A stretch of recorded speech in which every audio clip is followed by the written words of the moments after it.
सकिनु ल। सम्पूर्णमा नमस्कार। म Leo Vasudev Bhatt, Leo club of Mahendranagar city smile.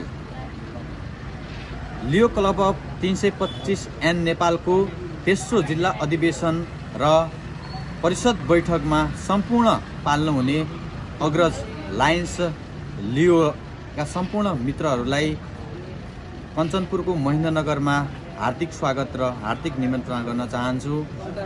र हाम्रो कञ्चनपुर महेन्द्रनगरमा भएका सम्पूर्ण धार्मिक पर्यटकीय क्षेत्रहरूमा तपाईहरुले अवलोकन गरेर यो ठाउँलाई चाहिँ एउटा सम्पूर्ण आफ्नो स्थानमा भएका बसोबास गर्ने सबै मित्रहरू सामु यहाँको ठाउँहरूको प्रचार प्रसार गरिदिनु हुनेछ र पर्यटकीय र धार्मिक ठाउँहरूको चाहिँ आफ्नो सामाजिक सञ्जालबाट सोशल मिडियाबाट प्रचार प्रसारको लागि सहयोग गर्नुहुनेछ भन्ने सम्पूर्ण लियो लायन्स क्लबहरूका सम्पूर्ण मित्रहरूलाई हामी चाहिँ आशा गरेका छौँ, भरोसा गरेका छौँ, विश्वास गरेका छौँ।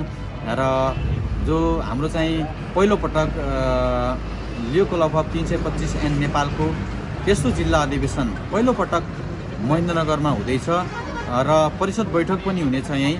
र सम्पूर्णलाई धेरै धेरै धन्यवादका साथै हाम्रो ठाउँलाई चाहिँ माया गरिदिनु होला र तपाईलाई कस्तो लाग्छ के लाग्छ भनेर आफ्नो ठाउँका मान्छेहरूलाई पनि जानकारी गराइदिनु होला भन्दै यति भन्दै बिदा हुन्छु। हस्, धन्यवाद। ओम नमस्कार।